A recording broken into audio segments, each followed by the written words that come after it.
Hello guys, and welcome to part 8 of my Godot tutorial. It's a 2D Ninja Run game, or we call it Ninja Run, because why not? It's basically a platformer where you operate this girl.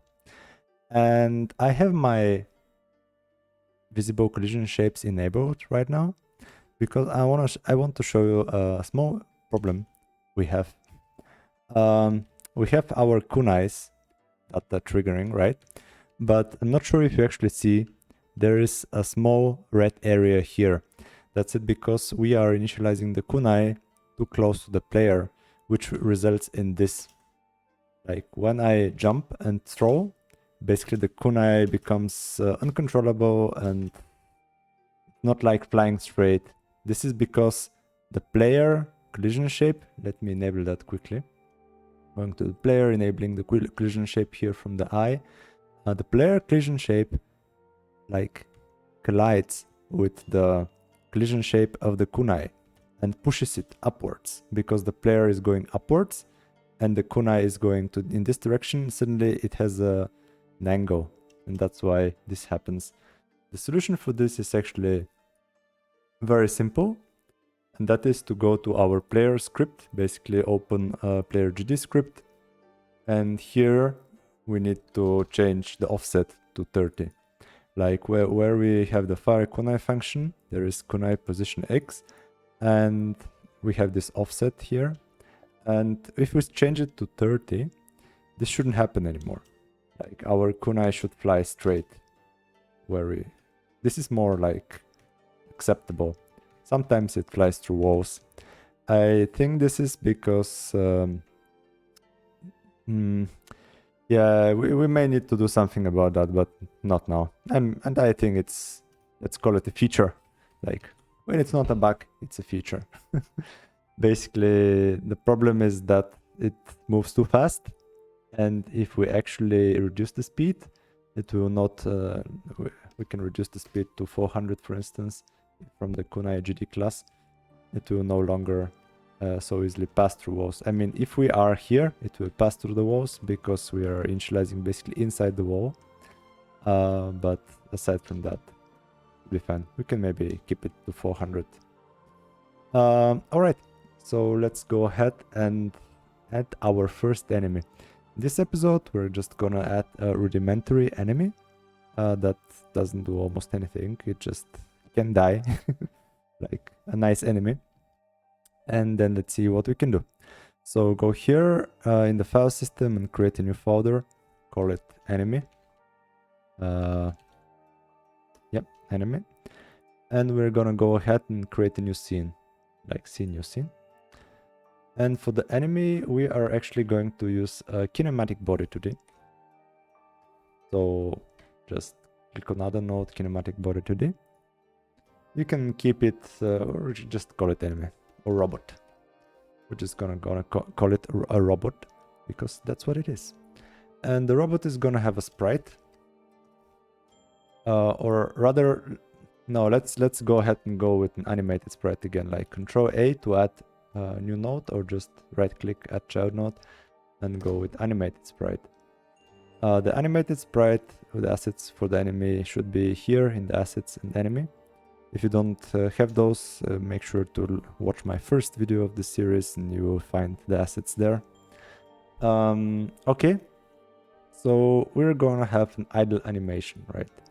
So for this, we're gonna go to the frames, create new sprite frames, click on them again, and rename the animation with double click to idle. And I'm gonna add another one, just call it dead. I'm just gonna drag and drop all the dead frames, like from all the dead frames selected, and then all the idle frames inside the idle animation. I'm clicking the idle animation, and then I'm selecting all the idle frames and drag and dropping. All right, so there is one thing, right? First, maybe it's too big, but also it's super blurry. So let's go ahead to the import tab and remove the filter and click re-import.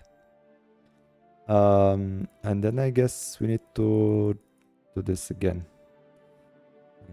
That. And the death animation as well, right? Because that's...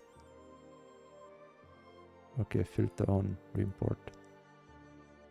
Okay, now it should be nice. Let me go ahead and switch to the idle animation.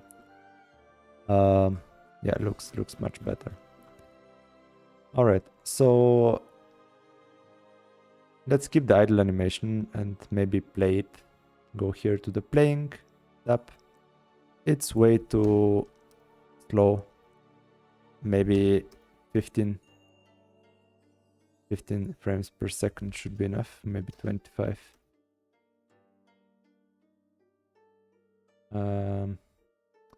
Not sure. Let's go ahead here again. I think it's playing it too slow, right? I'm changing the animation of the death animation. So make sure to... let me just save the robot because I keep on clicking Ctrl S. Just save it on the enemy, in the enemy folder. And make sure we have both of the animations here to 10 frames per second, like idle and death. Yep, so let me click on playing again. Yeah, it looks better. Now let's switch to the death animation. Maybe the death animation can be 15 frames per second. A little bit faster, right? Okay, so I'm clicking the playing off and then I'm switching to the idle animation. We're also gonna have a collision shape 2D. The collision shape 2D is not gonna be anything fancy, just a normal rectangle. So go ahead on the right side and in the shape, click and create a new rectangle shape. And we can, I don't know, make it so that it kind of fits, right? I'm clicking the control button to lock it to the axis, basically. Maybe it's alright, just no. Okay, maybe I'm just gonna enable grid snap for a little bit, just to move it. Alright, disabling grid snap now. And now we have our robot, right? Let's try to add it to our world and see what happens, right? Nothing very interesting should happen, but I'm just gonna go ahead and add one enemy here. Enemy robot. Oh yeah, it's huge. This thing is really huge. We need to do something about that, but one thing we notice, it does not have any gravity, right? So we need to somehow apply a gravity or velocity to it. So let's first do that. Click on your robot scene, click on the robot root node, which is the kinematic body 2D, and create a new script from this button here. Just call it robot 2D because we like default naming. Why not, right? Okay, so we're gonna add a velocity here, right? Var velocity, like in our player. It's also gonna be a vector 2D, vector 2. I'm just gonna initialize it with 0 because initially it's not gonna have anything, right? So in the ready function, we're gonna use it later on. So for now, let's just keep it. And here in the function physics process, we're going to add the velocity. I think I'm gonna add a constant here called gravity. Const gravity. The gravity is gonna be 100. I guess 100 pixels or whatever. And then here I'm gonna increment the velocity y with the gravity value. So I'm taking the y argument of the velocity vector 2 and adding to it the y value. If you remember, this is just the same as writing this. It's the shorthand of this thing. So I keep on using that, if you're wondering. Okay. And for the movement, we're just gonna use the move and slide function. And this is move and slide. We are going to apply the velocity we have. we are going to say the floor is pointing upwards, like the normal of the floor is upwards. And that's all we need. We can also assign the velocity to the return value of this thing, because if you remember correctly, this is actually returning vector 2, which is basically the adjusted velocity. So let me now try to run the game and see, okay, this thing is still huge. I can hit it, nothing happens, and I cannot move past it. That's nice, because it's still there. Okay, so let's make it a little bit smaller, right? For this, we're gonna go to the robot, then here under transform, we're gonna apply scale 0.1 maybe. And maybe in the collision shape, we're also gonna transform it to 0.1. Just maybe it will work. Of course it didn't work, but we can just move it. The robot. I want to move the collision shape. Just move the collision shape roughly where the robot is. And let's now see how it looks. Too small. So this means only one thing. We need to make it bigger. Maybe 0.2. Without adjusting the collision shape, I just want to see how big this is. Yeah, roughly this big is okay. So now let's go to the collision shape, adjust it once more. This time I didn't need to readjust it, or a little bit readjustments, always fine, as people say. I wonder who says that though.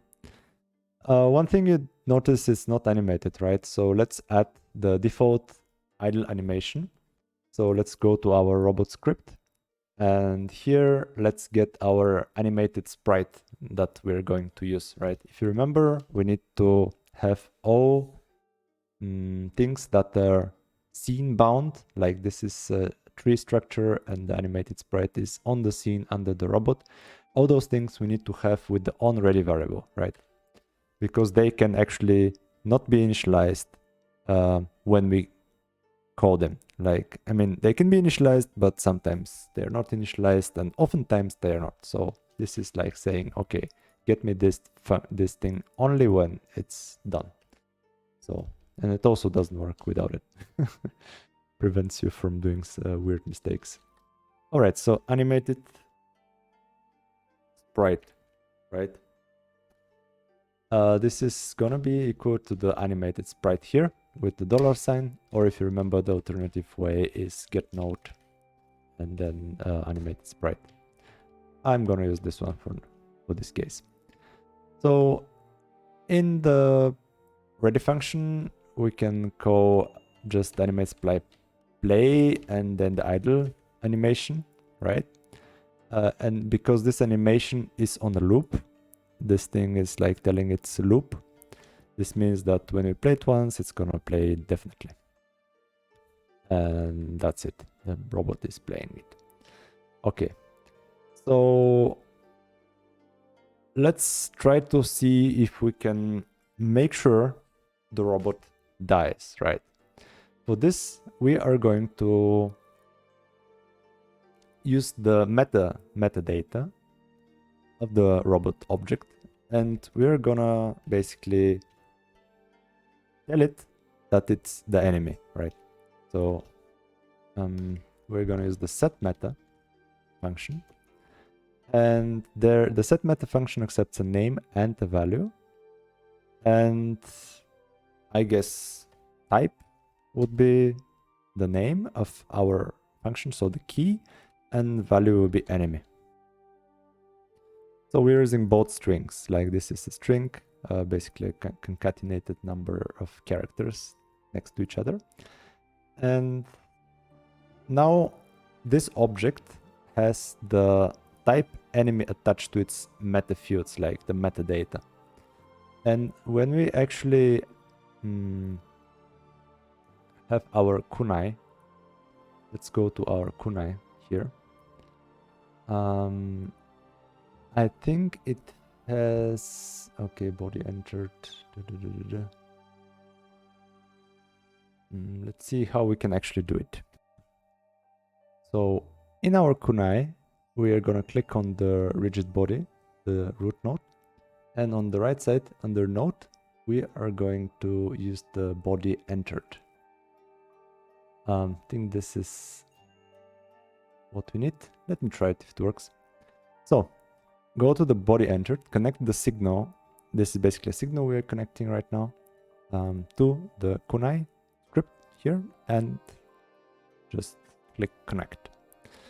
If on kunai body entered, then we're gonna see what do we wanna know. Like if body get meta. I think this is, let's see, this is what we need. So let's go to our robot again and see this. No. Let's go to the robot. Come on. And click on the set metadata, right? Because we need to have a getter for this, right? We need to have the setter, the getter. And this is on node 2D. I think this is, okay, this is on class object. Like the metadata is on the object. And because it's a child hierarchy, the kinematic body 2D, you can see the hierarchy here. Like it has a physics body, collision object, node 2D, canvas item, node, and object. And all those items and properties and attributes, functions that are in there basically can be called from here. And that's why we are just able to call like set meta. For instance, one thing I did not mention in the last part was that here the gravity scale and the friction in the kunai script, those are properties that are inherently part of the rigid body 2D. Like that's why I did not define them. They're not variables that I defined. They are basically predefined. And you can see and read what they do. Basically, it turns the friction. We probably don't even need that. But this is what defined our gravity basically for the rigid body. Okay, so let's go back to our robot again. Click again on the set meta because we want to see the getter, right? Get meta. Okay, there is a get meta and then there is the string. And the get meta is also on the object, right? This is inside the object. I think it's inside the object. So this means that inside our kunai script, like in the kunai GD script, we can basically use this get meta already because this is a body. I don't even, it's, okay, it's a node. A node is an object. So basically if I just get type equals enemy, I can just print enemy hit. Right?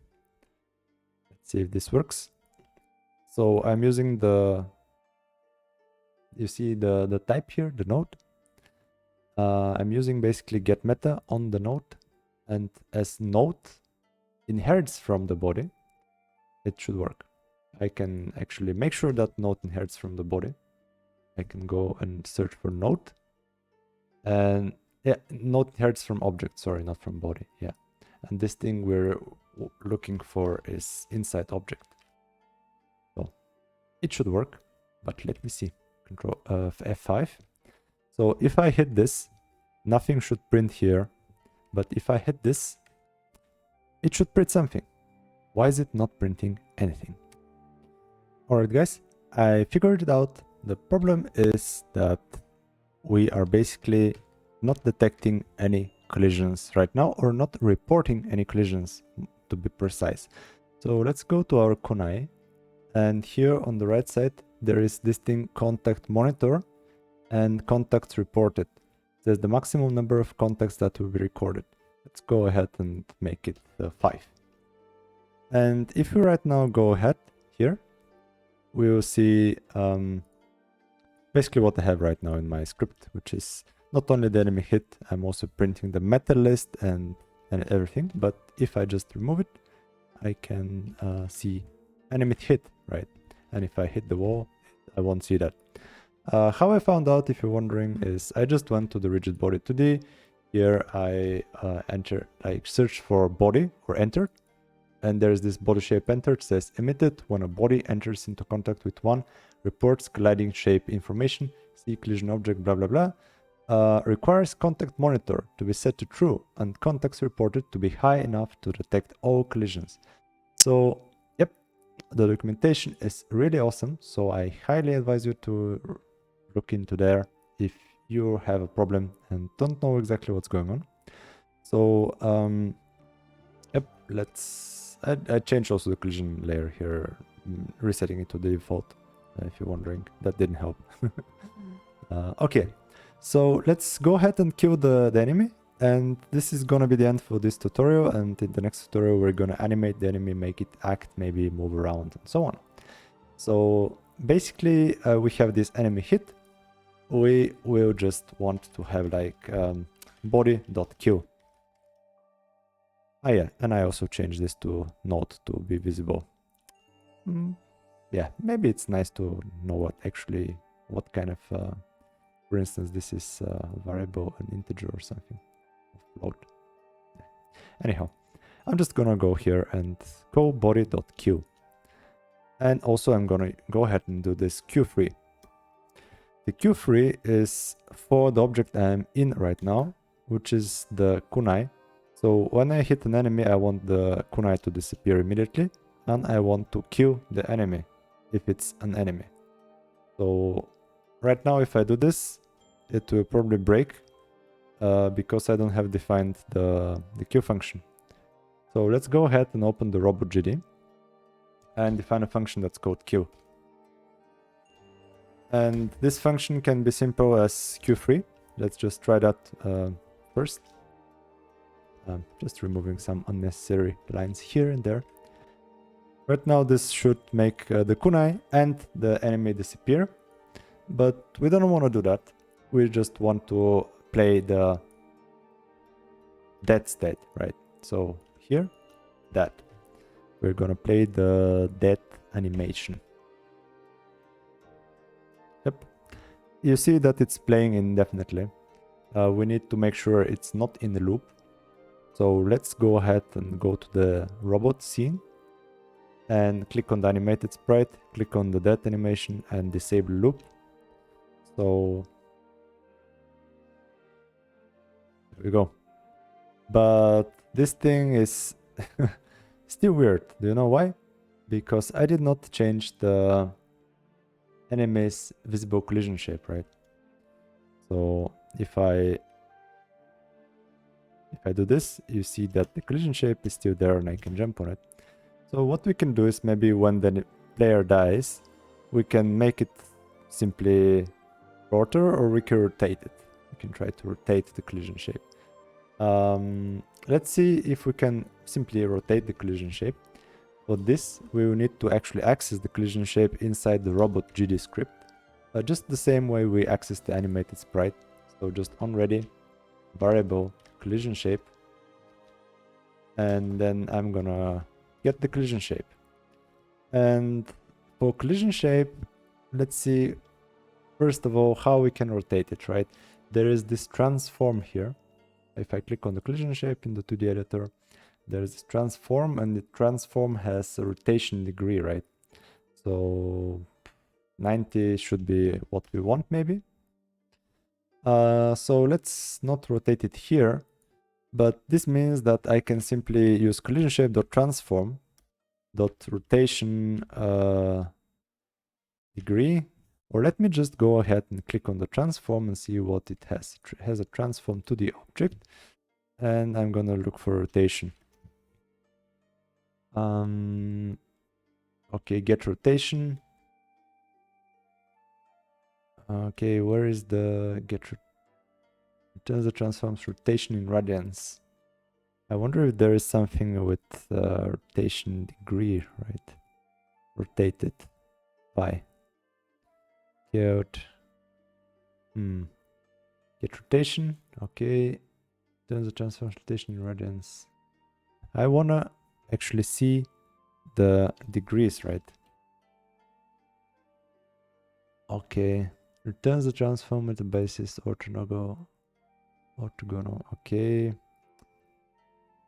There is nothing here. That's interesting. Okay, turns out that this thing, rotation degree, is actually part of the node property. So if you go to node 2D, you can see the rotation degrees here. So we can just use that inside the robot GD script. We can just say we want to rotate the collision shape. Dot, and this is already part of this, like already node 2D. So we can simply say rotation degrees equals 90. And if we kill the robot now, we see that it falls down below the ground because of the animation. So we may also want to change the position of the collision shape. Collision shape, position dot y. Let's say it will move down with 20 pixels. And let's see if we do it, what happens. Yeah, it looks much better. But there are other problems actually here. And we are going to have another solution later on. But for now, it is alright. And let's wrap this episode here. So guys, I hope you did like this episode where we created our robot. In the next episode, we'll make it also hurt the player and make it move. And in the episode after that, we're probably gonna create a random generator for robots that we can insert along our game. Because right now we only have one robot. Look at that. Look at this. Yeah. Messing things up. Anyhow, we can fix that as well. So guys, if you did like the episode, please make sure to give me a thumbs up. That really helps me make more content. And thank you very much. Stay awesome, as I know you are. Stay cool, stay safe, and enjoy your lives, guys. Bye bye.